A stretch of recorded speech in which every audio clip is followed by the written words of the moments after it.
ভালো নাই, শরীর একটু ভালো নাই। আসসালামু আলাইকুম, সবাই কেমন আছেন? আশা করি সবাই ভালো আছেন, কিন্তু আমি বেশি ভালো নাই, ঠান্ডা জ্বর। তারপরে অনেক দিন বেড়াই আসছি বাপের বাড়ি, প্রায় 13-14 দিন।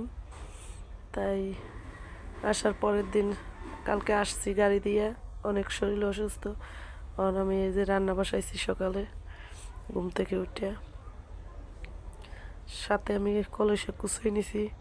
এই কলই শাক দেখলে আমার একটা কথাই মনে পড়ে, কলই শাক লইয়ে যে এই কাহিনী হইতো আগে। আর এখন এই যে আমি আজকে কলই শাক নিজের বাপের বাড়ির কলই শাক কাইটে নিছি, আর এই কটা রাইখে দিছি।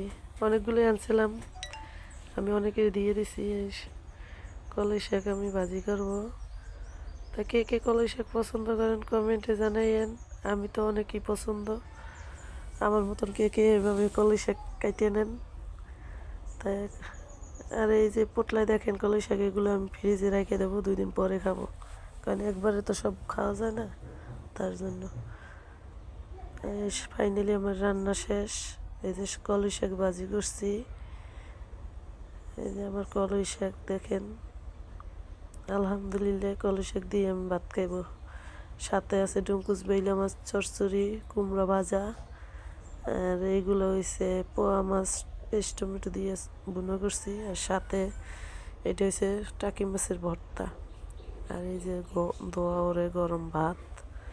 তাই এভাবে কে কে পছন্দ করেন আমাকে জানাইয়েন, কারণ আমি শর্টকাটে তাড়াতাড়ি রান্না করছি সকাল সকাল, কারণ কালকে রাত্রে হোটেলে গনে ভাত আনিয়ে খাইছি, খিদে এমন খিদে লাগছে। কারণ আমরা এই যে ভাত রাঁধছি, কারণ এটি খাওয়া দাওয়া করি, তারপরে আমার রান্নাঘরের পরিস্থিতি তো দেখতেই আছেন, এটি পরিষ্কার করব। আমার অনেক কাজ, কাজ ছাড়া কোনো কথাই নেই, কারণ আমার জীবনটাই কাজে কাজে শেষ। এই যে আমার রান্না শেষ, এখন আমি সবাই ভালো থাকেন, সুস্থ থাকেন, আল্লাহ হাফেজ।